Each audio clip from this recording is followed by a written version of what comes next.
Comenzamos. Bueno, buenos días a todos. Muchas gracias por asistir a esta charla del ciclo de conferencias de la Escuela Superior de Informática de Ciudad Real. Es un placer para mí presentar a Javier Pagés, o Pallés, o como queramos pronunciarlo, que es el director de la empresa Informática Forense y va a impartir una charla titulada Informática Forense y Seguridad. Si habéis leído el currículum de Javier, pues es abrumador, ¿no? Él lleva 20 años trabajando en esto del peritaje informático, es licenciado en informática por la Universidad de Valladolid, eso es. Luego tiene un título de experto en desarrollo de sistemas de comercio electrónico por la Universidad de Salamanca y trabaja para instituciones de normalización en el tema del peritaje informático, con AENOR, con ISO también. Es el presidente de AI Cuadrado, que es la Asociación de Ingenieros en Informática, y fue el presidente fundador de ISA España. ISA es la principal asociación internacional en temas de seguridad informática, o sea que contamos, bueno, pues con un ponente de un gran prestigio en todos estos temas y bueno, pues espero que disfrutéis de la charla. Muchas gracias, Javier. Antes de darte la palabra, leo el texto legal que ya todos os conocéis, de que esta charla va a ser grabada y distribuida en algunos de los medios de difusión digital de la Escuela Superior de Informática. En aquellos casos en los que participéis realizando preguntas o comentarios, estos serán grabados. Podrán ser reproducidos, siempre me equivoco ahí cuando leo el texto, ¿por qué? Podrán ser reproducidos, salvo que indiquéis lo contrario en el momento de efectuarla. Bueno, por no destrozar la sorpresa, que sepáis que los que estáis aquí estáis conectados a un único paso de Iker Jiménez, porque estuvo de colaborador en un programa de Cuarto Milenio, entonces por la ley esa de que hay una serie de pasos para, ¿no?, de gente que conoces y tal, bueno, pues creo que nos va a contar del caso del peritaje informático que hizo allí con el tema de imágenes de fantasmas y todo eso, ¿no? Como caso anecdótico. Bueno, pues nada más, muchas gracias, Javier. Bueno, en primer lugar, agradeceros la presencia. Siempre me gusta empezar un poquito, a ver si me hago con el aparato. Bueno, vamos a hablar un poquito de lo que es la informática forense. Vamos a ver qué valor tienen a día de hoy las evidencias informáticas, que es con lo que trabajamos los peritos informáticos. Y siempre que vas a dar una conferencia, una charla, dices, va a ver cómo me presento, ¿no?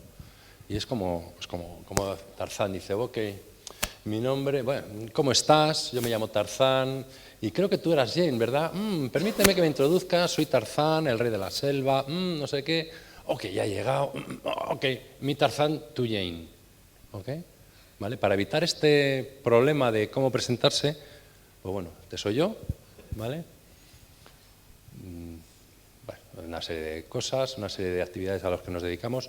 La charla luego os la van a pasar en PDF, con lo cual lo podéis leer con detalle, ¿vale? Soy miembro, socio, fundador de unas cuantas organizaciones profesionales. Esto siempre lo pongo, ¿vale?, porque en nuestro sector somos un sector muy anárquico, ¿vale? Somos profesionales que vamos muy por libre. Somos muy de yo y mi ordenador. Y lo que no esté en mi Facebook no existe, ¿vale? Bueno, pues fuera de nuestro ordenador, a 1 metro del teclado, hay un mundo lleno de otros profesionales que están encantados de estar en contacto con vosotros. Y cuando queréis ejercer una profesión liberal, que somos pocos los que dentro del ámbito de la informática trabajamos por libre, ¿vale? Yo he trabajado muchos años en empresas y he trabajado muchos años como profesional autónomo.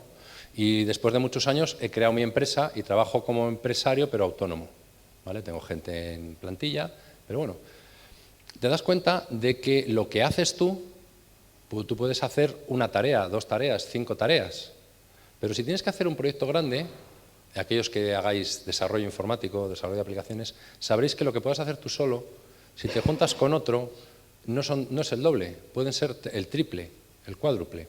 Y si te juntas con otros 2 o 3, pues puede ser más, ¿vale? La capacidad se multiplica. ¿Qué quiere decir? Que además en el ámbito de la seguridad, en el ámbito de la seguridad informática, o el ámbito de las periciales o de la actividad forense, cada día te toca trabajar contra un dispositivo diferente, ¿vale? Hoy estoy trabajando contra un Android, mañana contra un iPhone, pasado contra una BlackBerry, al otro contra un OS 390, al día siguiente con una S400, ¿vale? Y claro, es complicado estar al día, o a la cuenta del pasado, porque la mayoría de los dispositivos con los que trabajamos son de hace 5 años, ¿vale? Es difícil que trabajéis en una investigación forense con un dispositivo que acaba de salir al mercado, porque no le ha dado tiempo a que lo utilicen para el mal, ¿vale? Normalmente los dispositivos que se usan para el mal llevan tiempo usándose para el mal. Y cuando ya os llega a vuestras manos es porque ha habido una policía, ha habido una demanda, que han incautado ese dispositivo y ha entrado en un procedimiento judicial que en este país es algo lento. Puede tardar años, ¿vale? Con lo cual os llegan ordenadores que todavía van en Windows 95, ¿vale? Que existe, ¿vale? ¿Estamos? Bien. También os llegan ordenadores y os llegan, cuando hacen redadas, le pillan al sospechoso ordenadores más o menos potentes, depende del tiempo que lleve cometiendo delitos. Si lleva mucho tiempo, tiene el último modelo, porque el delito da dinero, ¿vale? Y lo que sí suele tener es el último modelo de móvil, porque eso se lo paga la compañía de telecomunicaciones, ¿vale? ¿Estamos? Pero bueno. Entonces, cuando haces un abanico muy amplio de dispositivos, de tecnologías, de un disquete de 5 1/4, ¿quién ha visto un disquete de 5 1/4? Vale. ¿Quién ha usado un disquete de 5 1/4? Digo porque allí en el museo hay un disquete de 5 1/4. ¿Quién lo ha usado? ¿Sabéis por qué se llaman disquetes flexibles? Porque se doblan, ¿vale? Los de 3 1/2 ya eran duros, porque le ponían una carcasa de plástico, ¿vale? Pero los de 5 1/4 se doblaban, disquete flexible. Bueno, pues cuando tienes que trabajar con disquetes flexibles y con la nube, lo mismo no llegas, ¿vale? Con lo cual es bueno estar en contacto con una serie de profesionales que te pueden echar una mano en un momento determinado. ¿Y esto cómo se hace? Me voy a mi foro de colaboradores, que alguno habrá que sabe cómo se hace, ¿vale? Bien, entonces es bueno estar en contacto con vuestros compañeros.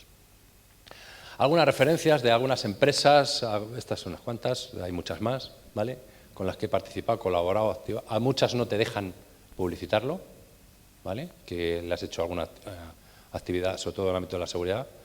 Cuando ya son temas legales, judiciales, pues hay muchos que tampoco quieren que aparezca, pero bueno, ¿vale? Y vamos a entrar un poquito en materia. Antes que nada, espera un momento, vamos a apagar aquí. ¿Alguien sabe lo que es la informática forense?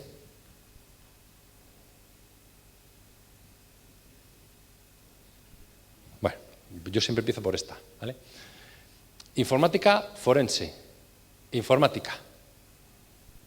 Del diccionario. Conjunto de conocimientos científicos y técnicas que hacen posible el tratamiento automático de la información por medio de ordenadores.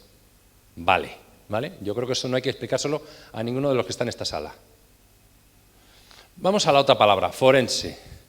Y no olvidéis, informática es el sustantivo, forense es el adjetivo. El adjetivo cualifica al nombre, le da una cualidad, pero el que manda es el nombre, ¿vale? Bien. Forense, perteneciente o relativo al foro. Me queda como tal. Pues qué bien. Público y manifiesto. Igual. Médico forense, hostias. Perdón, que esto se graba. Cáspita. Médico forense. Este es Grissom, este es el que sale en el CSI, ¿vale? Y empezamos a verle alguna relación. Realmente, esto viene del griego. Sé que sois del área de la informática, pero lo habéis estudiado en el instituto, en secundaria, ¿vale? Yo lo estudié en el bachillerato, ¿vale? Los griegos inventaron las ciudades, las polis, y dentro de la ciudad estaba el foro, que era la plaza del pueblo. Y los juicios, en la época de los griegos, se hacían en el foro, en la plaza, a la vista de todos. De ahí de que es público y manifiesto, ¿vale? Por eso el término forense lo que hace relativo es a procedimientos judiciales, ¿vale? ¿Estamos? Por eso la informática forense es una disciplina de lo que se denominaría la criminalística, pero todavía no se estudia dentro del ámbito de la criminalística. Tú, si haces la carrera de criminalística, ves ADN, ves balística, sonido, a lo mejor te dan una charla de informática, pero no es una disciplina como tal dentro de los estudios criminalísticos, ¿vale? Que tiene como objeto la investigación en sistemas informáticos de hechos con relevancia jurídica ¿vale? O para la simple investigación privada. Esto quiere decir que para hacer tus objetivos, tú cuando actúas como un perito forense, como un informático forense, lo que tienes que tener en mente es que lo que estás haciendo es muy posible que acabe en un juzgado. Y eso te obliga a seguir una serie de metodologías, a hacer una serie de técnicas que de otro modo te importarían muy poco, como es conservar la evidencia. ¿Vale? Si no sigues esos procedimientos, es muy posible que cuando llegues al juicio te los tiren. Tú has hecho la investigación perfecta, has descubierto quién mató a Kennedy, pero como te cargaste las pruebas, lo vemos en las películas de estas americanas, en todas estas series que echan, ¿vale? Hacen muy bien porque culturizan, ¿vale? La nueva cultura viene de la televisión, ¿vale? Como te has cargado las pruebas, la otra parte no ha podido hacer su propio análisis con su propio perito informático para demostrar que él no mató a Kennedy, con lo cual el juez no lo da por bueno y se te tira el informe pericial, ¿vale? Con lo cual hay que hacer una serie de procesos para cumplir con la legalidad. Si lo hiciéramos para investigación privada, nos importaría un pimiento. Yo cojo, analizo, miro a ver lo que ha pasado, ya sé lo que ha pasado. Que es lo que se hacía hasta hace 6 años. Cuando en una empresa había una intrusión, lo que hacía el responsable de informática de la empresa era volver a reinstalar el sistema, porque su objetivo es la disponibilidad de los equipos, que el sistema funcione, que el ordenador funcione, que el correo corra, ¿vale? Pero luego cuando querían denunciar que habían tenido una intrusión no tenían pruebas porque se las acababan de cargar. Con lo cual ya desde hace mucho tiempo se ha ido formando a los responsables de seguridad, los responsables informáticos en las empresas y saben, la mayoría de ellos, no todos, que antes de reinstalar el sistema tienes que hacer una copia, un clonado forense del disco y luego haz lo que te dé la gana. Pero coges la prueba y la guardas. Ya veremos si demandamos, si denunciamos o no. Pero coges la prueba y la guardas. Porque luego, después de un año, vete a buscar en un sistema que has formateado el ordenador. Se encuentran cosas, pero es más divertido, ¿vale? Nosotros nos lo pasamos mejor, les cobra más dinero, porque te lo pone más difícil, ¿vale? Por desgracia, muchas veces te pagan más dinero y no hay pruebas, pero es culpa de él, ¿vale? No nos tenemos que sentir culpables cuando no encontramos pruebas, ¿vale? Hay una cosa que hacen muchos los abogados, que es pedirte que demuestres que algo no ha ocurrido, ¿vale? Esto ya los teólogos llevan siglos peleando con lo que se llama la prueba diabólica. Demostrar que Dios no existe. Oiga, no, mire, yo podré llegar a demostrar que existe, si encuentro pruebas de que existe. Pero el hecho de no encontrar pruebas no demuestra que no exista. ¿Estamos? Entonces nosotros no nos tenemos que sentir culpables si no encontramos las pruebas, porque a lo mejor no están. Ahora, no tenéis, ya profesional, ¿vale? No tenéis que supeditar vuestros honorarios profesionales a encontrar las pruebas. Porque hay muchos clientes que no te quieren pagar si no tienen el dictamen que dice lo que él quiere, ¿vale? No se hacen dictámenes que se dicen al dictado. A ver, diga usted qué quiere que ponga. No, no. ¿Qué quiere usted acreditar? ¿Esto? Pues espere, a ver. Pues mire, no. Con lo que hay aquí no, ¿vale? Pero me pagas. No, no, no, es que si no me sirve no te pago. Vale, estamos en el... Bueno, hablando del tema, ¿sabéis la diferencia?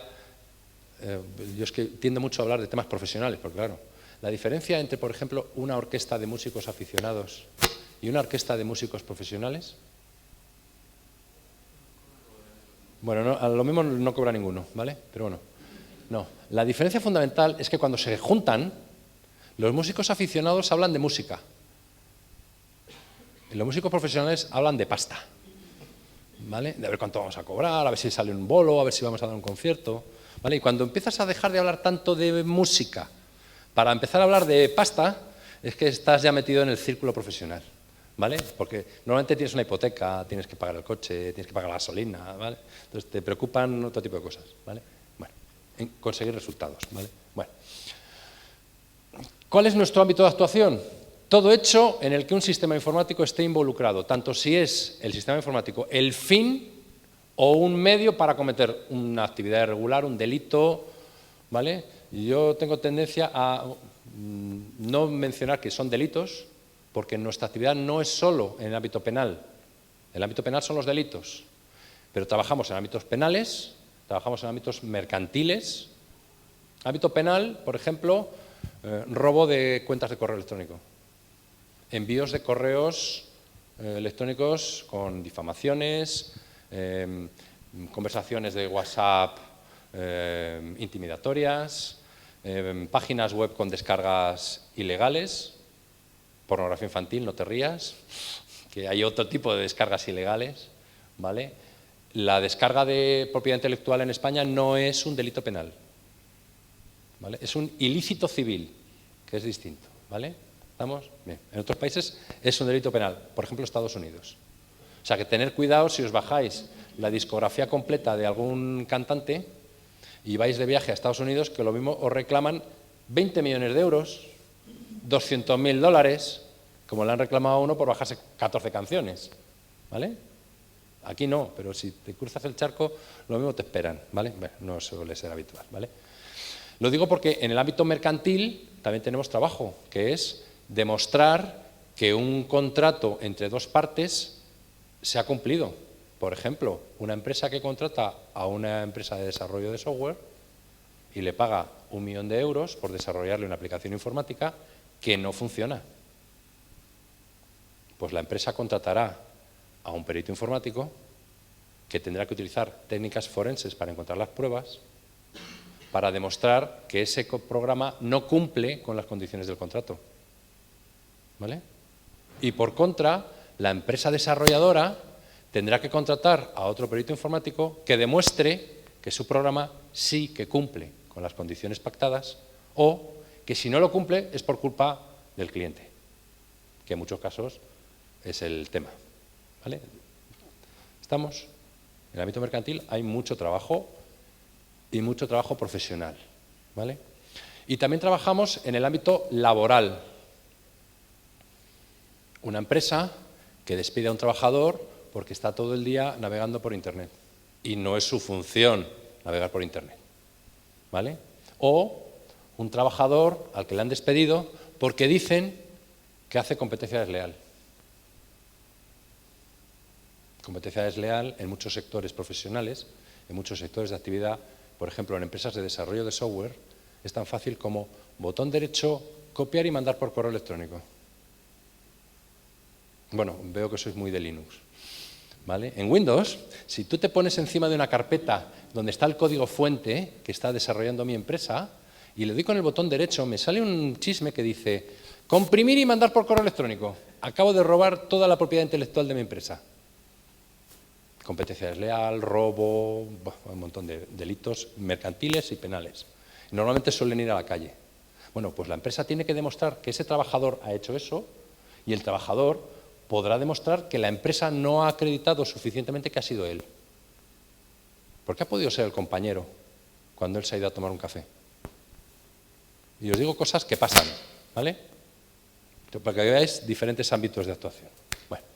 Por eso, en muchos casos, se habla de delitos, el origen del ámbito forense es del ámbito judicial penal, se hablan de delitos, pero que en muchos casos es conductas irregulares, ir en contra de la política de la compañía, que te pueden despedir por incumplir el código de conducta de la compañía, mandar PowerPoints subidos de tono a todos los empleados, puede estar penado con el despido o una sanción disciplinaria, ¿vale? No es un delito, pero dentro de ese ámbito, en el código de conducta, es una infracción, ¿vale? Por eso puede haber infracciones y puede haber delitos. Como trabajamos en ámbitos judiciales, es muy conveniente adherirnos al mayor número de estándares legales posibles, que hay muy pocos, ¿vale? Lo que sí que hay suelen ser guías de buenas prácticas, hay varias por ahí circulando por Internet, se pueden conseguir. En España solo hay una en español, que es la que yo colaboré hace unos años, de la Asociación de Ingenieros de Informática, que está en la página web de Infoperitos, os la podéis descargar, son muy sencillitas, ¿vale? Normalmente estas guías o estándares o guías de buenas prácticas las hacen las organizaciones profesionales, ¿vale? Hay que tener una formación específica en técnicas forenses, porque en nuestro ámbito de actuación, si haces mal el primer paso, te has cargado la prueba.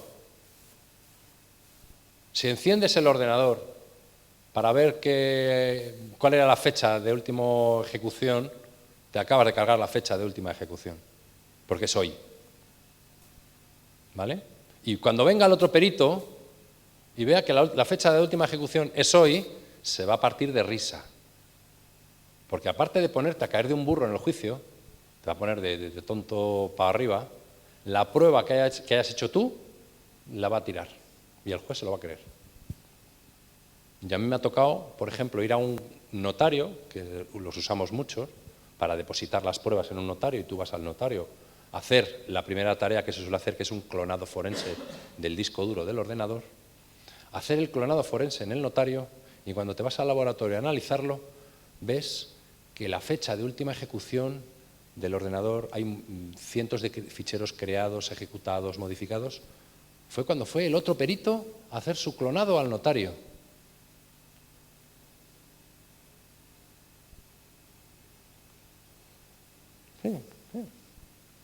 Sí, porque lo clona por software, le arranca y copia las carpetas. Y entonces cuando tú vas al juzgado y le dices al juez, señoría, yo cuando he analizado el ordenador he visto que se ha utilizado por última vez 6 meses después de cuando se incautó y se depositó en el notario. Porque la empresa cogió el ordenador, lo llevó al notario, imaginar un 1 de septiembre, el perito de la otra parte va al notario el 1 de diciembre y modifica el ordenador. Cuando yo voy en abril, digo, esto se ha ejecutado por última vez el 1 de diciembre, no el 1 de septiembre. ¿Y qué ha podido hacer el perito? No sé, señoría. Pero le puedo decir que ha manipulado no sé cuántos ficheros, que se sepa. Porque es como cuando tú tienes una caja, imaginar en la aduana, tienes un contenedor de mercancías con un lacre, con un sello para que no se abra. Si encuentras el sello abierto, sabes que lo han abierto. ¿Qué han metido o qué han sacado? A saber. Normalmente el juez coge esa prueba y dice, pues mire, la desestimo. ¿Vale? Entonces hay que tener mucho cuidado. Hay que tener formación en qué técnicas utilizar. Estas formaciones os la dan asociaciones profesionales, os la dan colegios profesionales que las organizan, de cómo manejarte, cómo moverte a nivel básico. No te van a enseñar en muchas de estas cómo analizar un iPhone 5. ¿Vale? Eso se supone que tú eres un experto. Pero te van a decir cómo hacer el análisis, cómo conseguir la prueba, y luego tú ya analizarás el iPhone 5 y verás a ver qué información viene en la base de datos sobre la geoposición donde estaba el tío la última vez que consultó el correo. Eso eres tú el que lo tendrás que saber. Esa información más de nivel técnico la encontraréis en asociaciones, en foros de usuarios, donde os lo dirán. Pero cómo manejar la evidencia, eso os lo van a tener que dar en cursos específicos de técnicas forenses. Todo lo que hagáis tiene que parecer forense. ¿Vale? Tiene que parecer serio, tiene que parecer formal, tiene que parecer público, tiene que haber registros de lo que estás haciendo.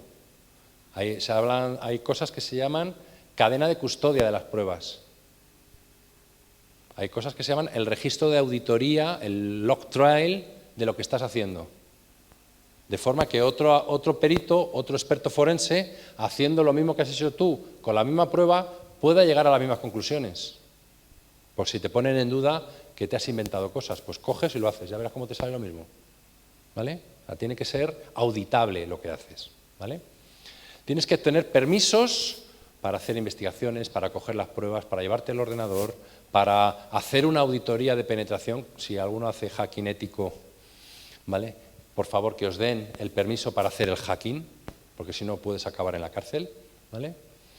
Para monitorizar el uso de los ordenadores se pueden poner sniffers, ya bajamos un poco a temas técnicos, para coger todo el tráfico de red, para pillar a un tío que está haciendo pirulas. Pues tienes que tener permiso, porque si no es un delito. ¿Estamos? Para leer el correo de un particular tienes que tener permiso. Hay muchas formas, ya es un tema ya de práctica, legal, está regulado, se puede hacer, pero como no lo hagas bien, lo mismo el despido es procedente porque el trabajador cometía un delito o una infracción, le despiden, pero el trabajador te denuncia a ti por lo penal por meterte en su correo. ¿Vale? Entonces hay que hacerlo correctamente. ¿Vale? Hay que hacer un control de las pruebas con una cadena de custodia adecuada. ¿Vale? Las normas básicas, preservar las evidencias que te dan. Como dicen en las películas, no contaminar las pruebas. ¿Vale? ¿Estamos? Y en informática se contaminan muy fácil. Solo con leer el fichero ya has cambiado la fecha de última lectura. ¿Vale? Hay formas de leer los ficheros y que no cambien. ¿Vale? Hay unos dispositivos que se llaman bloqueadores de escritura, que tú conectas el disco a un bloqueador de escritura y no escribe. Con lo cual puedes leer, puedes copiar, pero no modifica nada de lo que hay en el disco. ¿Vale? O sea, cosas relativamente sencillas. Hay que establecer una cadena de custodia, hay que documentar todo lo que haces, no pasarte, no extralimitarte ni en conocimientos personales, yo soy muy bueno, esto lo hago yo, sin despeinarme. ¿Vale? ¿Estamos? Si lo sé hacer en un Windows, lo sé hacer en un Mac. Y cuando llegas ahí dices, ¿y cómo se clona el disco del Mac?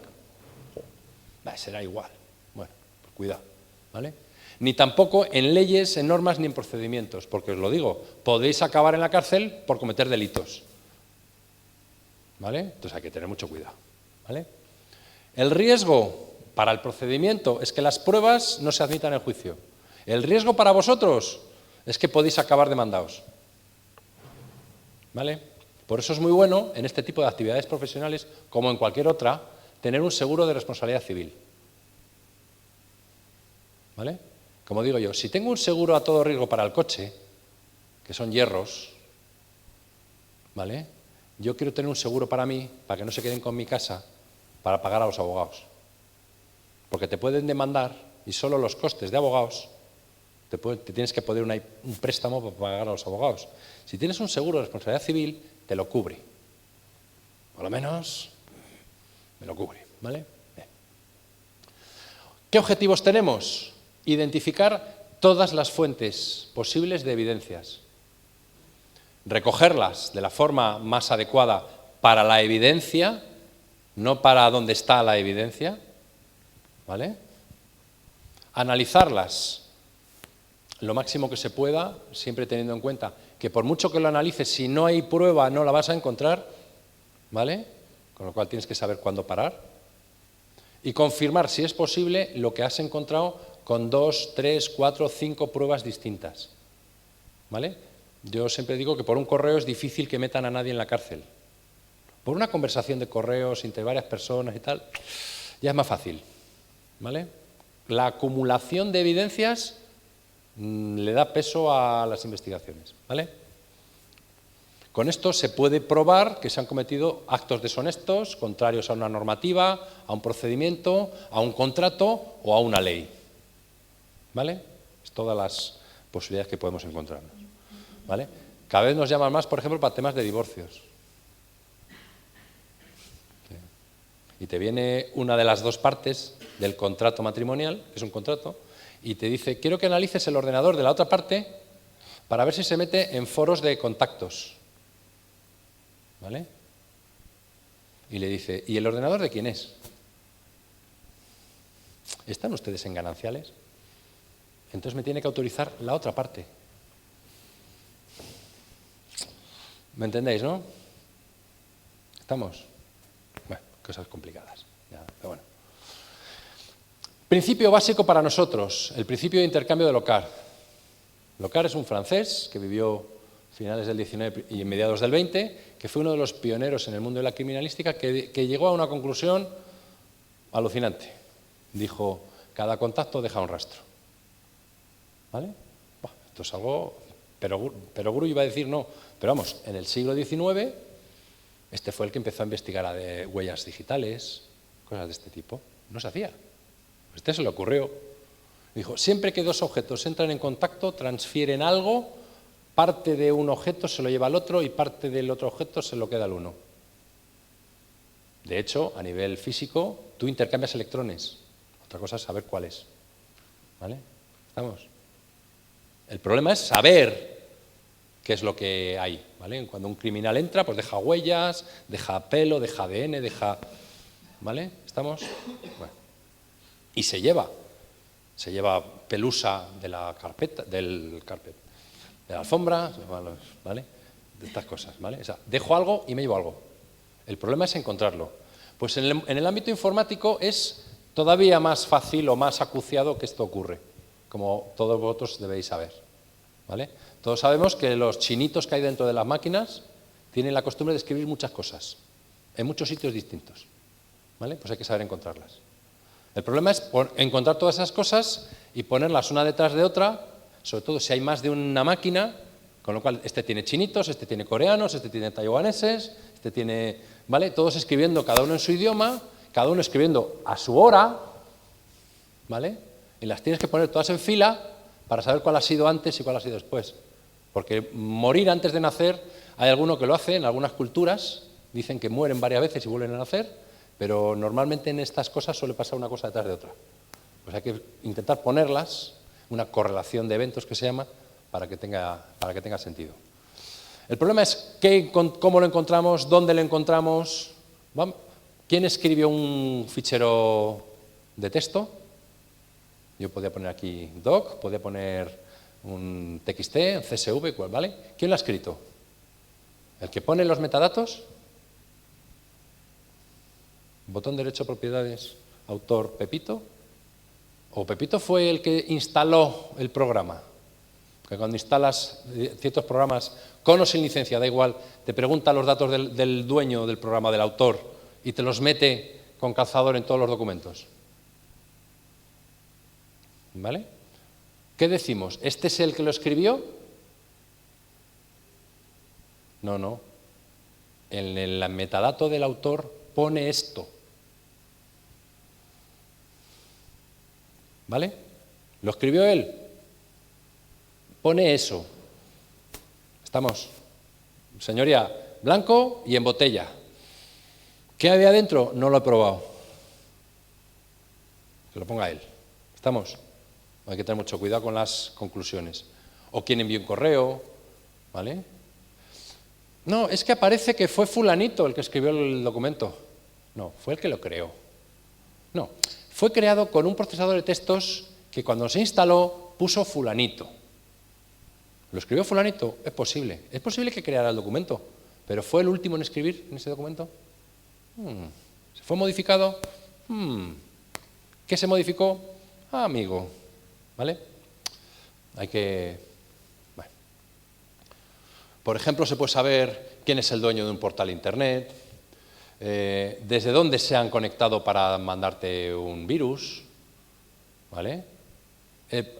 Probablemente no lleguemos al origen, pero se llega, rastreando a nivel internacional con diferentes fuerzas y cuerpos de seguridad del Estado, se llega al origen de los ataques, porque los virus se difunden, se dispersan, y normalmente se encuentra un virus en un ordenador y empiezas a tirar del hilo, y está venido por aquí, está venido por aquí, está venido por aquí, y otro encuentra otro hilo y está venido por aquí, y empiezan a tirar de los hilos, de los hilos, de los hilos, hasta que logran llegar.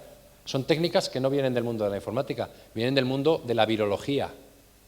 O sea, los médicos, cuando analizan dónde ha salido esta epidemia, hacen eso. Este se murió. ¿Por dónde estuvo? Por aquí. Este está enfermo. ¿Por dónde? Viene de allí. La misma técnica, tirar del hilo. ¿Vale? Bueno, ¿quién ha modificado una base de datos? Hábitos de los usuarios. ¿Qué hace este tío delante del ordenador? Tú puedes saber perfectamente qué le gusta a un señor simplemente analizando los logs de su ordenador, sobre todo los logs de Internet. Puedes saber si le gusta la carne o el pescado. Puedes saber si es del Betis o del Sevilla. Además, a qué horas le gusta hablar de fútbol, ¿vale? Son temas complicados, ¿vale? Bueno, las imágenes, las fotografías, los vídeos guardan información que puedes analizar. El modelo de la cámara, día y hora de donde se ha hecho, las coordenadas GPS donde hizo el tío la foto, ¿vale? Un montón de información, ¿vale? Bueno.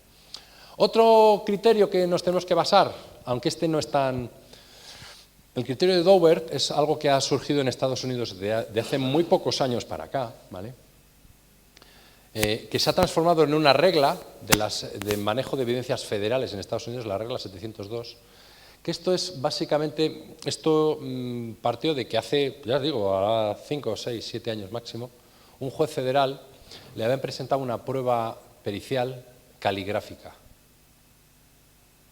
Y uno de los peritos calígrafos decía, no hay duda, señoría, de que el que escribió esto es el acusado. Y otro perito calígrafo decía, señoría, no hay duda de que el que escribió esto no es el acusado. Dijo el juez, coño, esto no era una prueba científica. O es...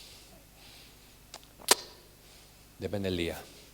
Y entonces se han creado unas reglas, unas normas que vienen a decir, en Estados Unidos, en España esto todavía no es de aplicación, pero lo bueno es que nuestras actuaciones sigan estos criterios, es que para que una prueba científica sea admitida en el procedimiento judicial, hay que tener en cuenta qué pruebas se han realizado, qué tareas has hecho para llegar a esa conclusión, que esas pruebas sean revisables, sean admitidas, sean reconocidas por el resto de los profesionales de ese área, ¿vale?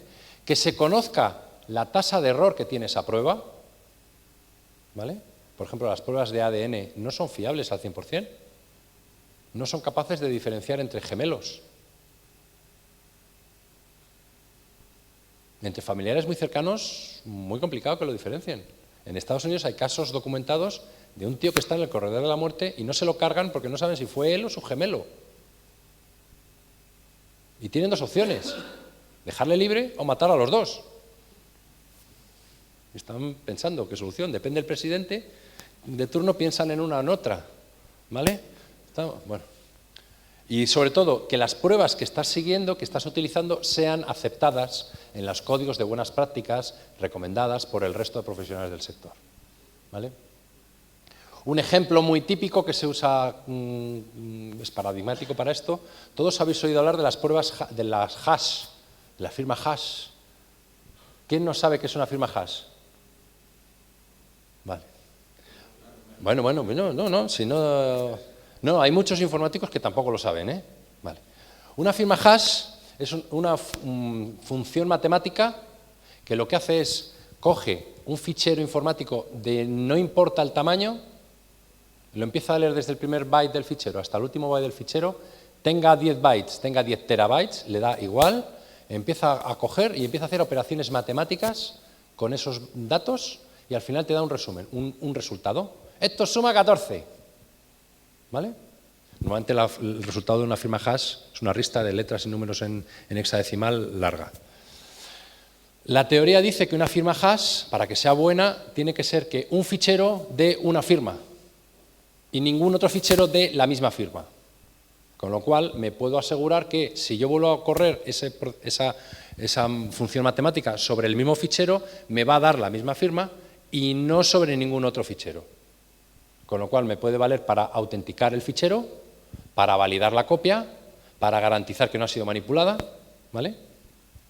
La que se usaba hasta hace pocos años era la firma MD5, Message Digits 5, de una familia criptográfica, la familia criptográfica de MD, ¿vale? Y se usaban las MD5s y se usaban también las SHA-1s, que es otra familia criptográfica diferente. Aquí no se usan sumas y restas, se usan algoritmos, se usan transformadas de Fourier, se usan operaciones matemáticas complicadas, ¿vale? Precisamente para garantizar que no hay colisiones, que dos ficheros no dan la misma firma. ¿Qué ocurre? Que con estas se utilizaban, era funcional, se demostraba que funcionaba, que era operativo, vale, funciona, perfecto. Tiempo después se empezaron a detectar que había más colisiones de las esperadas, porque se sabía que tenía una tasa de error. Decía, la probabilidad de que dos ficheros distintos den el mismo hash MD5 es de una entre tropecientos trillones de veces. Nos vale. ¿Vale? El ADN tiene una probabilidad del 90 y pico % de acierto.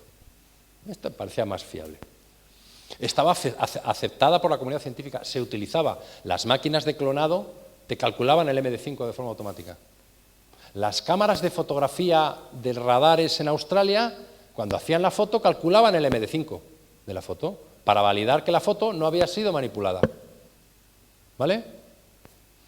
Pero se empezó a ver que había colisiones, que había más veces que podían fallar Pero el problema no es que fallara y entonces bajara yo mi tasa de error. Bueno, sigue siendo fiable, aparecen más casos, pero bueno, como los gemelos, puede haber 2 casos, pero en el general me vale. Sino que además hubo un hackercillo que descubrió una rutina para hacer que 2 ficheros dieran el mismo hash. Hostias, perdón, cáspita. O sea, ¿me quieres decir que este fichero, que es el hash del disco duro que me garantiza que yo lo he clonado bien, correcto, ¿me puedes decir que puedes generar otro disco duro que dé el mismo hash? Sí. ¿A voluntad? Sí. Vaya. Cuidado, cuidado, que lo mismo no me vale. Bueno, pero para garantizar que la copia que he hecho yo es buena, cojo el disco duro, le calculo el MD5, hago el clonado, le vuelvo a calcular el MD5, me da la misma, me vale. No para garantizar que no me la han manipulado, pero para garantizar que la copia es correcta, sí. Vale. Bueno. Pero es que llegó otro hackercillo y dijo, no, perdona, yo te cojo un fichero, una factura, cuya firma MD5 es 7, le cambio donde pone 1000, le pongo 100.000 millones, le doy a mi rutina y calculas el hash y te da 7. Leñé, espera, que ya no es que me creo otro fichero distinto que del mismo hash, no, es que cojo ese, pongo lo que yo quiero que ponga y da el mismo hash. Entonces no me vale, porque me pueden manipular, me pueden falsificar la prueba, no me vale. El MD5 y el SHA-1, el SHA-1 le pasa algo parecido, están desacreditados como herramientas válidas. Todavía se siguen utilizando por inercia, porque muchas de las pruebas vienen firmadas por esto, pero ya se ha recomendado en Estados Unidos, el NIST, que es el organismo de estándares americanos, como la ISO americana, ya lo ha desestimado y ha hecho unos concursos internacionales para decidir cuál es el próximo sistema de hash para utilizar, que ya se aprobó el año pasado. ¿Vale?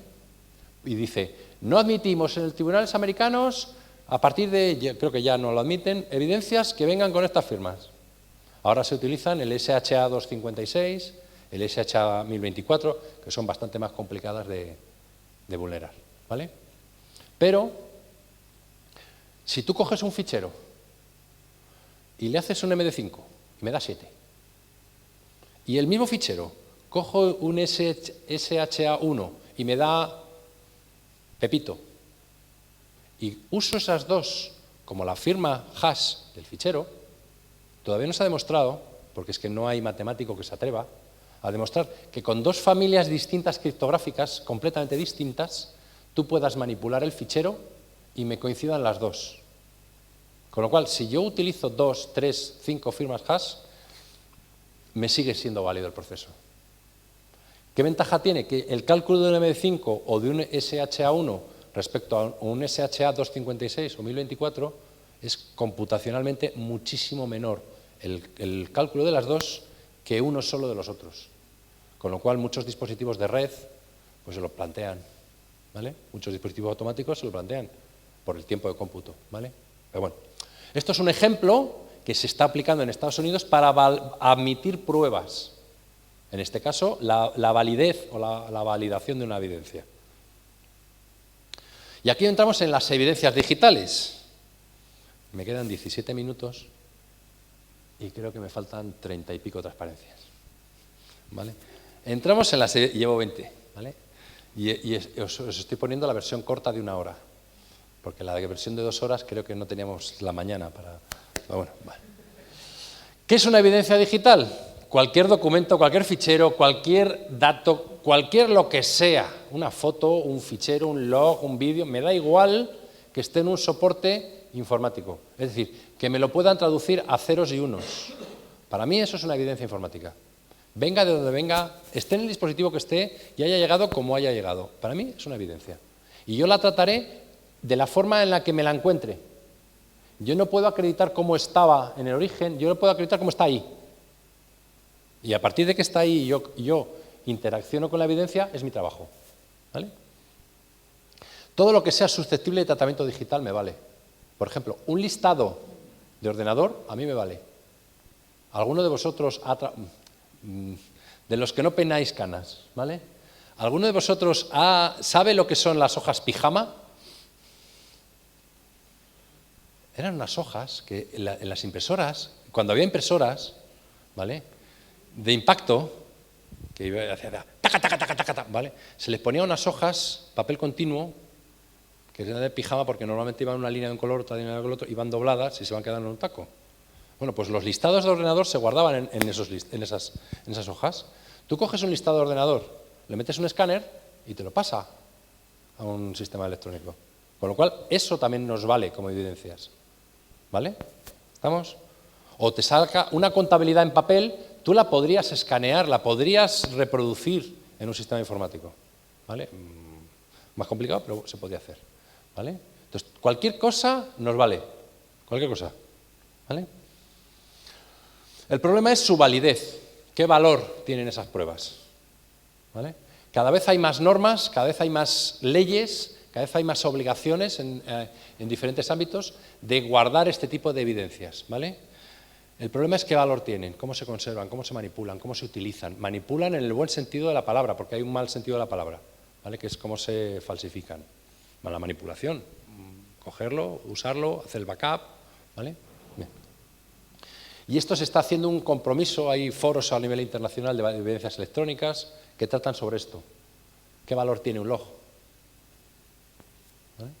Hay un montón de leyes. El Código Penal, por ejemplo, se ha reformado hace poco y da mucha relevancia al mal uso de los sistemas informáticos. De hecho, hoy en día, si tú eres el responsable de una empresa que a través de tu empresa están mandando spam a un tercero, te pueden meter en la cárcel a ti, por tonto. ¿Vale? Hasta el 2010, que se aprobó esta reforma del Código Penal, en España, si los ordenadores de tu empresa, y España ha sido muchos años el número 1 en ordenadores zombie, ¿vale?, por eso nos gusta tanto Walking Dead y estas series, ¿vale?, por nuestro ordenador le encantan, ¿vale? Éramos el número 1 en redes zombie. Si con la red zombie de una empresa, de una universidad, atacan a un tercero y le tumban su servidor, hasta ese momento decía el administrador, es que esto de la informática es muy complicado. A mí que me miren, jo, qué malos que son que me han infectado los ordenadores.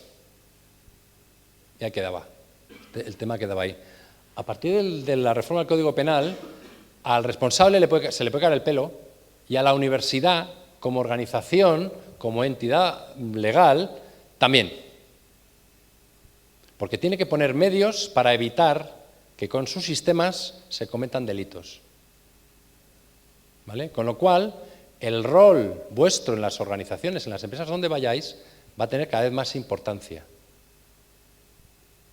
¿Vale? En muchas pequeñas empresas, el informático es el administrativo que se compra el PC Magazine o que tiene una Play en casa. No sé cuál es peor.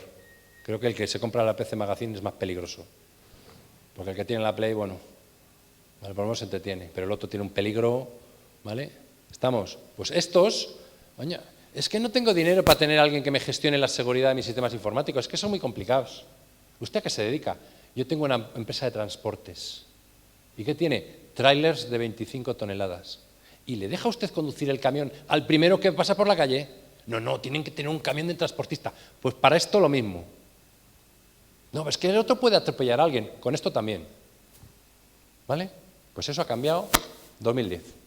La LOPD, ley de firmas, ley de conservación, la administración electrónica, leyes europeas de retención de datos, leyes antiterrorismo en diferentes países, bla, bla, bla, bla. ¿Vale? El Esquema Nacional de Seguridad se publicó en España en enero de 2010. Esto intenta defender todas las administraciones públicas frente a ataques informáticos. Y obliga a que todas las administraciones públicas, desde un ministerio hasta un ayuntamiento pequeño, tengan planes de contingencia informática, tengan responsables al frente de sus sistemas informáticos, tengan unas normas implantadas. No lo pone porque no puede hacer publicidad, que tengan una ISO 27001 implantada. Una ISO 27001 es la norma número 1 que deberíais pensar si os vais a dedicar a la seguridad. Sobre todo porque si eres auditor o eres implantador de la ISO 27001, vas a tener trabajo para aburrir. ¿Vale? Por dos razones. Por el Código Penal, ¿vale? Por el Código Penal. Y por el Esquema Nacional de Seguridad. Porque todas las administraciones públicas, antes o después, van a tener que implantarla. Y cuando la tengan implantada, a todos los que provean servicios a las administraciones públicas se lo van a exigir. ¿Tú tienes una ISO 27001? No, entonces contigo no curro. Porque si tú no la tienes, mi sistema va a estar vulnerable, porque tengo que hacer un control de proveedores. Lo digo, yo soy auditor de la 27001 y he implantado en mi empresa tienes que verificar que tus proveedores cumplan con medidas de seguridad equivalentes, ¿vale? Con lo cual van a empezar a obligar a todas las empresas a que lo implanten. Y si además la empresa tiene la mala suerte de ser una de las denominadas infraestructuras críticas, más. Porque entonces sí que la van a obligar por narices, ¿vale? Bueno. La ISO 27000 es una familia de normas, ¿vale? Esta es auditable y certificable, esta es de buenas prácticas voluntaria, tiene un montón y se están desarrollando muchas. Ahora mismo la familia de la 27000 tiene del orden de 14 normas distintas. Cada año aparece una o dos más. De hecho, acaba de aparecer una de cómo manejar las evidencias electrónicas. De esto que estamos hablando, y hay una norma ISO que te dice cómo la tienes que hacer. ¿Vale? La reforma del Código Penal que os he adelantado es para evitar que los sistemas informáticos de las empresas se utilicen para cometer delitos, aunque sea sin el conocimiento de la empresa. Lo digo porque hay muchas empresas que se utilizan para cometer delitos a sabiendas. ¿Vale? Si descubren que se está haciendo en beneficio de la empresa, por ejemplo, empresas de hacking no ético, empresas de espionaje industrial, que se hace, ¿vale? Te pueden cerrar la empresa. Aparte de meterte una multa de narices, aparte de meter en la cárcel a los responsables desde el hacker al jefe, ¿vale? Antes, como no era responsable de la empresa, lo que se hacía se despedía al gerente de la empresa, se despedía al tío. No, yo ya le he despedido. Es que es malo el tío. Cuando me enteré, ¡fua! Ahora, ¿se enteró usted cuándo? Después, ¿no? Vale, pues usted también es responsable por no haber vigilado lo que hacían sus empleados con sus equipos. ¿Vale? Por no implantar medidas de seguridad en sus sistemas, por no cumplir la LOPD. Es un delito penal, ahora mismo no cumplirla. Hasta ahora es un delito penal no cumplir la LOPD. ¿Vale? Bueno, todo esto los abogados ya se lo saben. Con lo cual, además de disparar contra el que lo ha hecho, disparan contra el que tiene dinero, que es la empresa. ¿Vale? ¿Estamos? Bien. Muchas de estas leyes te obligan a conservar datos relacionados con el uso que se hace de la información, logs de actividad de los sistemas, de las aplicaciones, en cada máquina, en los ordenadores, con lo cual cada vez más va a haber más evidencias, más pruebas. ¿Vale? El problema es qué valor tiene el log. Y tenemos dos respuestas. Ninguno, cualquiera lo puede cambiar. Cojo el blog de notas, cojo el látex, cojo el BI, cojo el nano. ¿Alguno más? ¿Alguno utiliza algún otro procesador de textos? ¿No? ¿Vale? Con OpenText, así, ¿vale? Y lo cambio. No, perdona. Si está en el log, eso va a misa. Coño, está en el log. Perdón, cáspita, está en el log. ¿Vale? ¿Vosotros qué pensáis?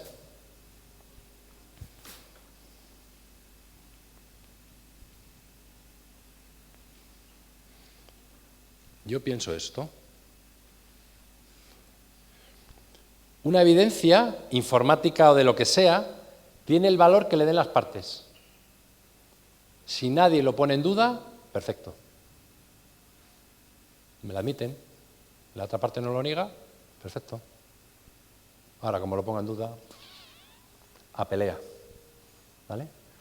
A pelea. Entonces, si no hemos seguido unos procesos, unos procedimientos forenses para recuperar las evidencias, van a poner en duda no la evidencia, no las conclusiones, sino mi procedimiento, con lo cual me lo van a tirar. El problema es esa evidencia, cómo se ha generado, cómo se ha custodiado hasta que he llegado yo. Ese log en la empresa, ¿podía acceder cualquiera al log? ¿Se podía guardar? ¿Se podía borrar? ¿Había seguridad a nivel de fichero para llegar al log? ¿Dónde se guardaba? en la máquina que lo genera, en un recolector de logs, en un sitio centralizado, en un ordenador securizado. Se guardaba en un CDR, o era un CDRW, o era un... ¿Vale? Depende cómo estén conservadas, ¿vale? Es lo que es ahora mismo es el génesis de la informática, que esto está empezando.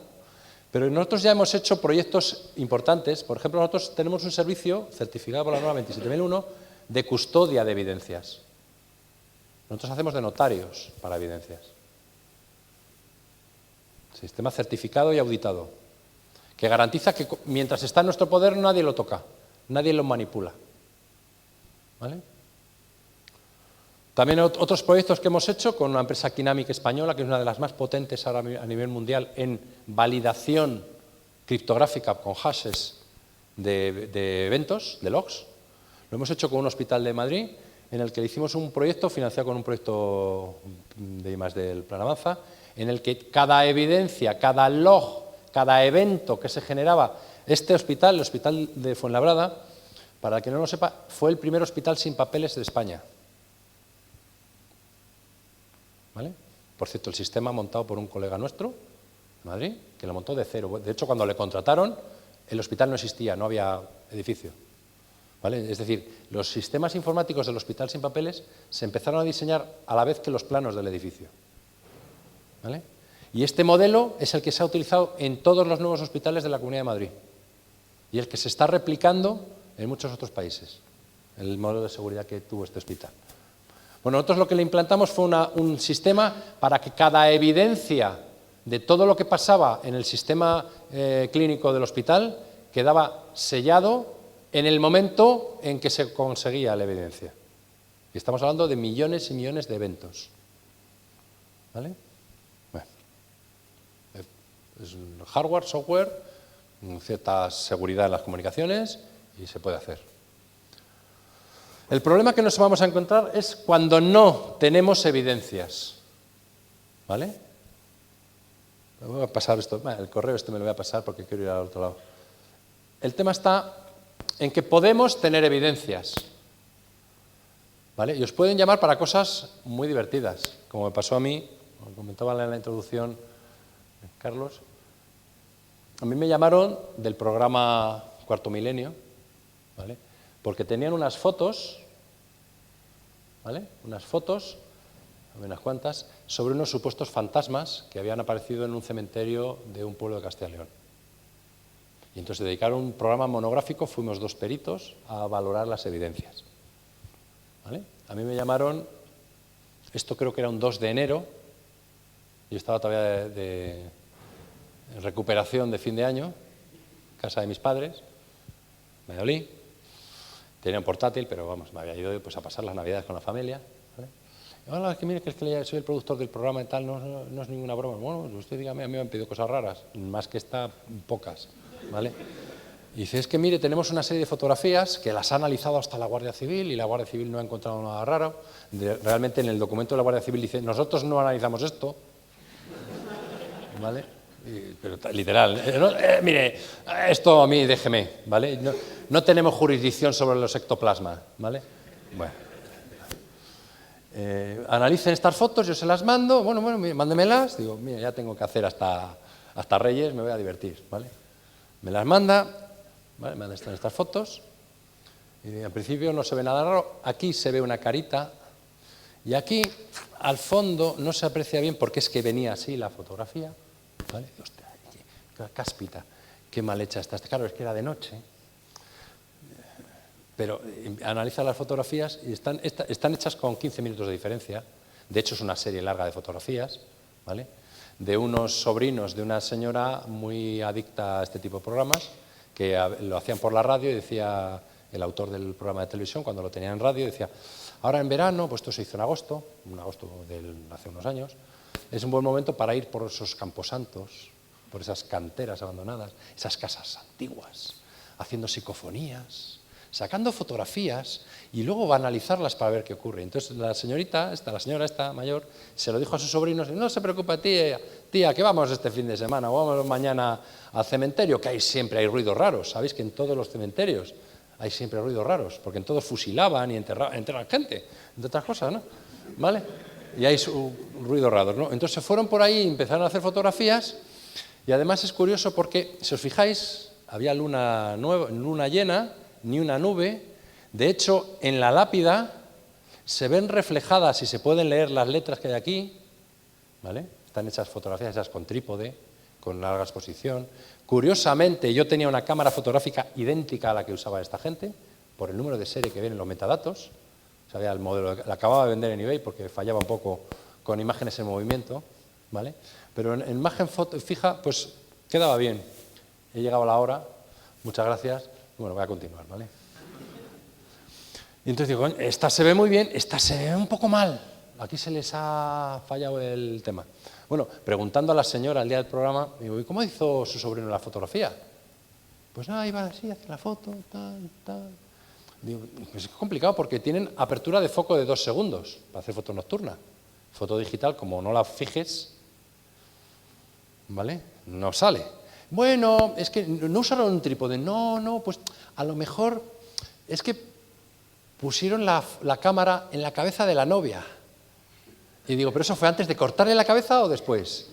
Porque vamos, si tú haces eso, tu propio latido mueve la cámara y sale movida, ¿vale? Bueno, total, historias, ¿no? Pues este tenía aquí una cara y aquí tenía un grupo de 3 niñas haciendo cosas, ¿no? Ahí, no sé qué, tal, como bailando al corro, tal. Bueno, y digo, qué pereza, aquí en casa sin equipo forense adecuado. Digo, voy a analizar, voy a buscar la imagen sin los fantasmas y la imagen de los fantasmas. Y me puse a buscar por internet y vi que en internet hay muchos fantasmas. Hay muchos fantasmas por todos lados. Aquí hay un fantasma, aquí otro. Esta tiene un fantasma que es muy amistoso, lo necesita mucho. Este tiene aquí otro fantasma que le escucha cuando toca la guitarra. Este aquí otro fantasma y otro. Digo, me encontré que había muchos fantasmas, pero no logré encontrar esos fantasmas. Pero claro, dices, ¿y si están sacados del álbum familiar la foto de las tías del siglo XIX y la han escaneado y la han metido? Yo no lo voy a encontrar. Digo, voy a hacer otro enfoque, voy a ver si se puede manipular y falsificar las fotos. Me bajé una versión de evaluación de Photoshop, ¿vale? Y intenté hacer un montaje, me faltaba un poco para que quedara bien, ¿no? Pero cogía una foto de noche de una valla que tenía en el pueblo, tal, y intentaba ponerle una pantera puesta en la valla, pero no soy muy bueno en Photoshop. Dije, bueno, vamos a utilizar técnicas de análisis forense. La única técnica que tenía, botón derecho, propiedades. ¿Vale? Software de creación, Adobe Photoshop para Windows. Digo, espera un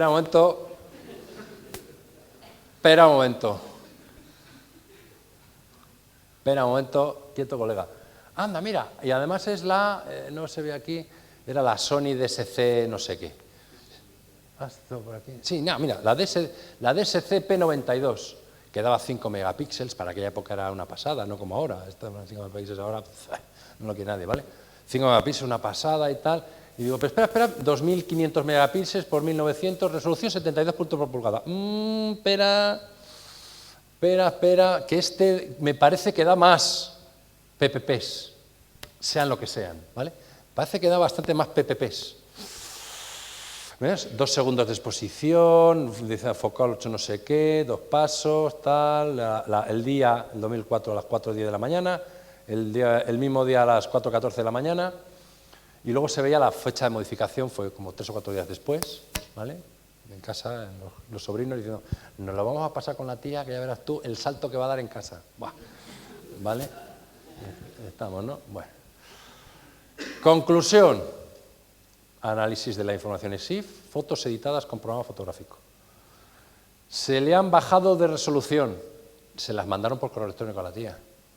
En 2004, mandar una foto de 2 megas, 3 megas, lo mismo no llega. Y si le mandas 40 fotos, lo mismo no, entonces se la bajaron de resolución. Sí, es que me las mandaron por correo electrónico. ¿Y no las tendrá usted en el formato original? Bueno, debéis saber que los ectoplasmas y la electrónica no son buenos amigos. La cámara se quemó, la tarjeta se volatilizó, el ordenador original donde las cargaron debió bajar ET y se lo llevó. ¿Vale? Estamos. Solo había esas fotos, ¿vale? ¿Qué ocurre? Que el bajar la resolución de una imagen, sobre todo una imagen que ha podido ser retocada, porque esta se ve, que le falta un brazo, ¿vale? Pero esta de aquí dices, si se ve tan bien como esta se ve tan mal, porque le he metido un filtro de oscuridad para taparlo, ¿vale? Le he metido un filtro para taparlo, y si lo hago para que no se note, ¿qué hago luego? Le bajo de resolución, ¿vale? Porque era, claro, JPG. ¿Qué hace las fotos JPG? ¿El formato JPG conserva la imagen o destruye? Destruye, interpola un poco, se inventa píxeles. Para que lo entienda, coge 8 píxeles por 8 píxeles, lo suma, lo resta, hace una división, multiplicación, producto factor común múltiplo de 2 y dice, esto es azul, los 8. Arreglado, ¿vale? Y si lo cojo y lo bajo a 72 puntos por pulgada, pues entonces en lugar de hacerlo 8 por 8, lo hago 64 por 64. Y entonces en lugar de azul es azul clarito. Con lo cual los bordes del retoque lo difumino, ¿vale? Total, esas fotos en un juicio serían completamente desestimadas, ¿vale? Yo no llegué a demostrar que habían sido manipuladas. Bueno, sí, demostré que habían sido manipuladas. ¿En qué sentido? ¿Habían sido alteradas? Hombre, mi formación técnico-científica me daba a pensar que sí, pero no lo llegué a acreditar. Posteriormente, otros me dijeron, yo sí lo he encontrado. Ellos encontraron la foto original de las niñas y me mandaron este montaje. ¿Cómo lo encontraron? Ni idea. ¿Cuánto debieron pagar a los sobrinos por la imagen original? Lo desconozco, pero la encontraron. ¿Vale? Bueno. Para concluir, una de las cosas que yo digo es que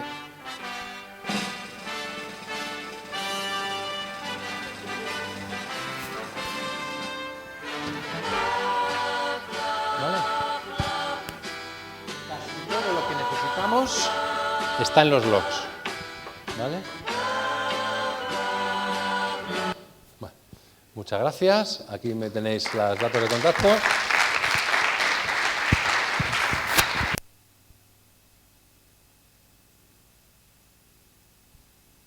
Tenemos 10 minutillos de preguntillas. ¿Estas se graban también y se retransmiten? Sí, salvo que no quiera. No, que haga la si alguien no quiere que se le vea, me han dicho que debajo del altillo no dan las cámaras. ¿Vale? O sea, no hace falta que saquéis la careta de Anonymous. Yo he estado en foros, el año pasado dimos una charla en un foro de seguridad que se hablaba de Wikileaks y entre el público había 3 o 4 caretas, ¿vale? Pero bueno, esto es algo habitual, ¿vale? ¿Alguna pregunta?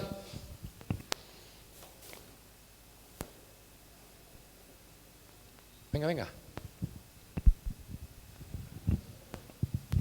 Sí, yo quería preguntarte que el tema de las empresas de forenses, ¿no?, de informática forense, aparte de que los clientes los contraten, o sea, una empresa también podría haber indicios que están usando otras empresas y, por así decirlo, cobrarles a esas empresas por no cumplir la legislación, ¿no? ¿Me lo aclaras un poco? No lo va a ver nadie esto, ¿eh? No, vamos, a lo que voy es que, o sea, tú al montar una empresa de informática forense, ¿sí?, o sea, no solamente puedes esperar a que los clientes te llamen, sino que tú puedes ver evidencias pues que estén, pues eso, no cumpliendo la legislación y que les propongas a esa empresa de que o te contratan o les denuncias. Es un trato comercial. Esto, como, por ejemplo, como cuando una empresa quiere comprar a otra, pues decir, oye, te quiero comprar, ¿te vendes o te compro? O sea, ¿es una OPA amistosa o una OPA hostil?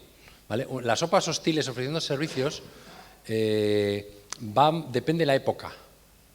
Inicialmente, todos los hackers que hacían intrusiones en sistemas, cuando empezó todo esto del hacking en sistemas, entraban en las máquinas, dejaban su tarjeta de visita y decían, si quieres que te lo arregle y me llamas. Tu sistema es una birria, he logrado entrar, si quieres que te lo asegure, me llamas. Y les llamaban y les contrataban. Luego pasó una época en la que si lo hacías te metían directamente en la cárcel, porque es un delito.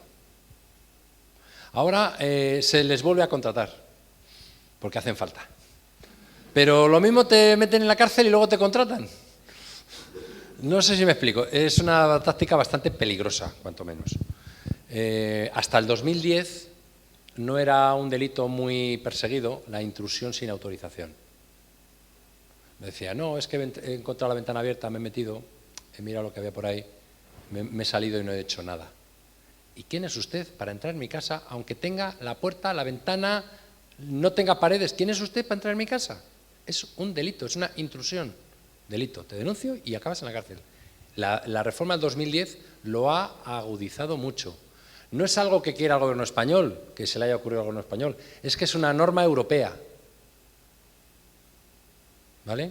Entonces, por eso os digo, si vais a hacer hacking ético, vais a hacer auditorías de seguridad a empresas, a ver qué de segura es una página web.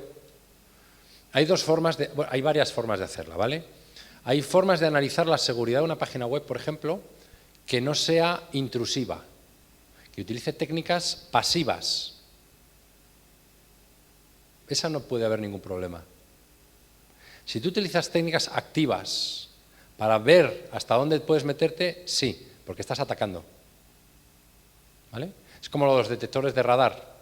Si tú utilizas un detector que detecta un radar, a día de hoy es legal en España. Digo a día de hoy porque hay rumores de que quieren prohibirlo otra vez. Pero si tú tienes una herramienta, que las hay y que te las venden para ofuscar al radar, eso es ilegal en España. Antes, ahora y luego. Pero se siguen vendiendo y son mucho más caras que las otras. ¿Vale? Sobre todo si vas a 250 km por hora, normalmente las pagan por llevarlas. ¿Vale? Para que solo digo, pasó algo rápido, no sabemos qué. ¿Vale? Es decir, eso es muy peligroso. De hecho, lo normal es que estés cometiendo un delito. Depende de la empresa para la que se lo estés haciendo, o a la que lo estés haciendo, se lo puede tomar a bien o se lo puede tomar a muy mal. Es muy probable que se lo tomen muy mal. ¿Vale? Y el tema está en que antes, cuando se hacía eso, había muy poca gente capaz de hacerlo. Ahora hay mucha gente que lo sabe hacer. Con lo cual, lo mismo, me ha entrado un tío, me da no sé qué, y encima me está diciendo que si le contrato me la arregla. Consultará a su abogado y le dirá, ese tío cometió un delito, pero búscate un experto que te los cierre. ¿Vale? Tener mucho cuidado porque ese tipo de actuaciones hasta hace poco eran más o menos permitidas o permisibles, a raíz del 2010 es un delito. Y si encima lo haces desde una empresa, te cierran la empresa. ¿Vale? ¿Estamos? Ten mucho cuidado con eso. Yo tenía un par de preguntas. Una era, comentaste uno de los problemas, digamos, por los cuales se hace informática forense es por diseminar información que no está permitida. Y citabas el caso distribuir robo de información, lo que se llama el data leak, la fuga de información. Y citabas el caso de Wikileaks, concretamente, como uno de los problemas que muchos gobiernos están preocupados. Entonces, me gustaría preguntarte un poco, lo primero es, ¿qué te parece, digamos, desde un punto de vista, si quieres, incluso moral, la idea de que los gobiernos, digamos, estén tan en contra de diseminar información, o qué te parece, digamos, desde el punto de vista moral este tipo de cosas? Y luego había otra cosa que también quería preguntarte, perdona, y era que las normas ISO, tengo entendido que, o sea, son muy buenas y tal, pero que son bastante caras de conseguir, o sea, sus patrones. Es decir, el libro que te dice, bueno, para seguir la norma ISO esto tienes que hacerlo así, sí, es bastante caro. Tengo entendido, vamos. Entonces, lo que te quería preguntar era si no considerarías que quizás bajar el precio ayudaría a diseminar más estas normas de una manera sencilla. Vale, por ejemplo, el coste de la norma AENOR de dictámenes periciales, que ya existe, creo que son 12 euros. El coste de la norma ISO 27001 del papel de la norma son 25 euros, 30 euros. Hay normas que te pueden costar 140, 150 euros. El coste no es el papel o la norma, el coste es la implementación de la norma. El coste es si quieres sacarte un certificado de que cumples con esa norma. Ahí sí, porque es que hay empresas que tienen que vivir de ello. Entonces ahí sí cuesta dinero. ¿Vale? Muchas normas no tienes por qué certificar que la tienes. Puedes implementarlas, seguir sus buenas prácticas y no necesitar un certificado que te diga, tengo la ISO 27001, porque a día de hoy no te la está exigiendo nadie. Ahora, las prácticas que te obliga a implementar, los procedimientos que te hace implementar, son todos muy buenos.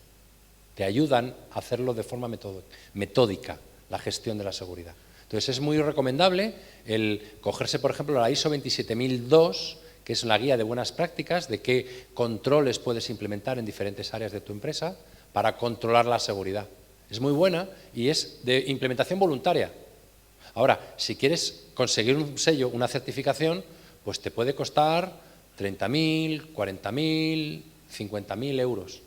Hasta hace muy poco tiempo había ayudas del Ministerio de Industria para implantar en pequeñas y medianas empresas normas ISO, la ISO 27001. Nosotros, en mi empresa, implantamos la norma 27001 con una subvención. Nos dieron 30.000 euros para implantarla. 2 años después hemos implantado la norma ISO 20000, que es de calidad de servicios informáticos. Nos dieron una subvención de 20.000 euros para implantarla. Cada año daban menos porque cada año había menos necesidad de subvencionar, porque las empresas tienen que poner de su parte. Ahora mismo no hay subvenciones para implantarlas. Pero a una pequeña empresa es el coste que puede tener implantarla y luego cada año pues tiene un coste porque tienes que revisar, hacer una auditoría anual para revisar que te puede costar 3.000, 4.000, 5.000 euros. Ese es un coste, pero es que hay profesionales que te hacen la auditoría después. Ahora, el papel no es caro. Aún así, aun costando 15, 20 euros la norma, la gente lo piratea, como todo. Pero la norma en sí no es cara. Lo que cuesta es implementarla, pero que es que lleva muchas horas de poner en marcha. Y sobre el tema moral no me significó, porque habría que ver qué derecho hay para transmitir según qué información. Yo empiezo por la base. A mí me gusta no diferenciar el ámbito informático del resto de los ámbitos. Si tú en la vida real, en la vida física, no harías una cosa, ¿por qué lo voy a hacer en la vida electrónica? Porque lo hago por la noche desde mi casa y no me ve nadie. Eso es lo que tú te crees, ¿no? Pero, ¿me entendéis? Entonces, si tú no lo harías en la vida normal, en tu relación normal, ¿por qué lo vas a hacer en otra?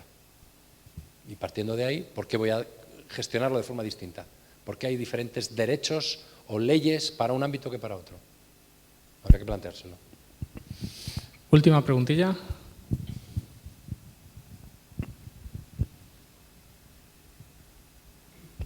Quería preguntarle qué camino hay que seguir para trabajar de informático forense o qué certificaciones son las prioritarias. Gracias. Lo primero que se valora es tener una titulación del ámbito de la informática. Ingeniero técnico, ingeniero en informática, se valora mucho. No se exigen, pero se valora mucho, ¿vale? Sobre todo depende de las empresas, eso ya es un criterio de cada empresa. También se valora mucho la experiencia en el ámbito de la seguridad. La experiencia como la hayas adquirido. Mucha gente la adquiere haciendo prácticas nocturnas, ¿vale? Depende el perfil al que quieras dirigirte. Luego sí que hay certificaciones profesionales. Hay, por ejemplo, la certificación, una que se valora y se va a valorar cada vez más, es una ISO 27001. Ser implantador o auditor interno o auditor externo de la ISO 27001 se valora desde el punto de vista de gestión de seguridad, ¿vale?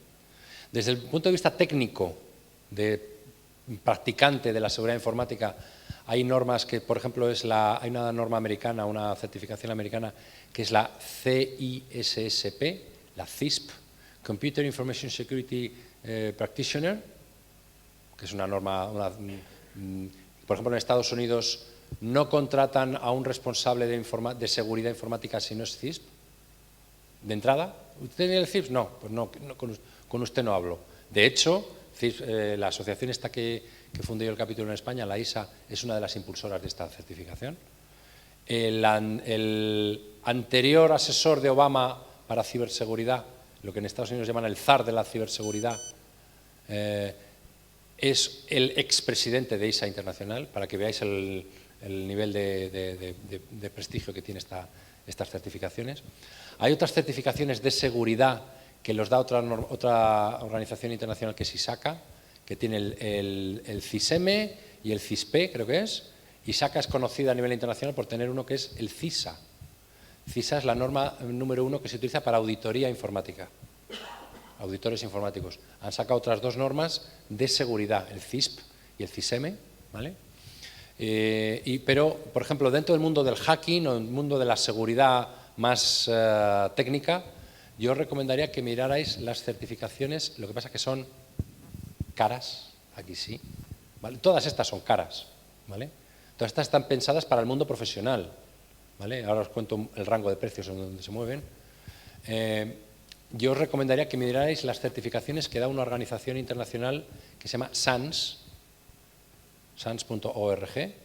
Tiene un montón de certificados de seguridad y de los más reconocidos del mundo. Y tienen certificado de hacking, pentesting, se están valorando mucho en las empresas.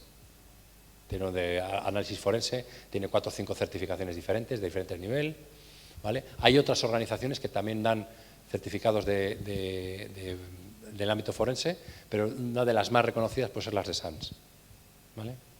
Los rangos de precios varía si haces el curso oficial o no. Los cursos oficiales de todas estas normas que os he dicho rondan los 2.500, 3.000, 3.500 euros. Pero por una razón, es el presupuesto que tienen las empresas de nivel medio-alto en formación para sus técnicos. Dedican unos 3.000 euros al año en formación. Entonces le mandan a un curso. Una semana, un curso, un título. Entonces el rango de estos precios es porque es lo que pagan las empresas, las grandes empresas.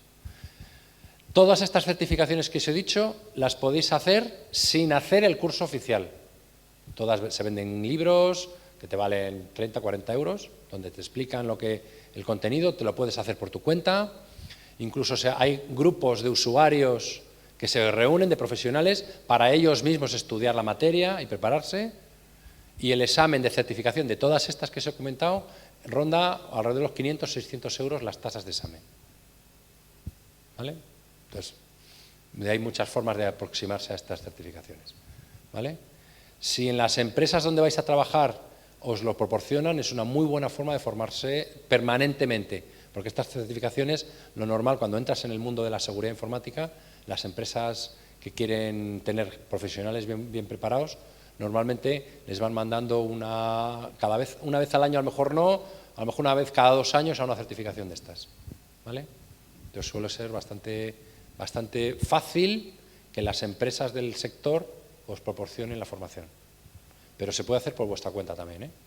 Normalmente la formación autónoma se suele hacer a través de las asociaciones profesionales, que se juntan 3 o 4, se reúnen, quedan los sábados, se revisan los temas, lo ponen en común, hacen los test, que existen test, miran a ver qué tal va, voy bien, y al final se presentan por libre a los exámenes. ¿Vale? ¿Alguna? Yo creo que son más de las 2, Javier. Así Tengo que... todavía otra hora de presentación. Sí, bueno, sí. Casi que te invitamos otro día mejor y continuamos. Muchas gracias, Javier.